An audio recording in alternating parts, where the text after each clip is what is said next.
مکس فکر کن، به جای اینکه بخوابی یک کابل به گردنت وصل کنی و 2 ساعت بعد کامل شارژ شی.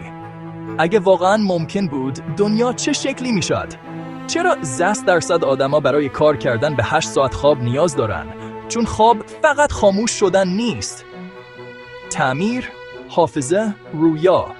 حالا اگه شارژ جای خواب رو بگیره، شبها ناپدید میشن. مغازه ها 12 ساعت بازن. جاده ها همیشه روشن. زندگی بی‌وقفه. اما خواب فقط انرژی رو برنمیگردونه. سموم مغز رو پاک میکنه. حافظه رو تثبیت میکنه. احساسات رو پردازش میکنه. وصل شدن به برق فقط باتری رو پر میکنه. اما مغز هنوز کثیف میمونه. فکر کردن سخت میشه. خلاقیت خاموش، افسردگی بالا. جامعه 2 تکه میشه.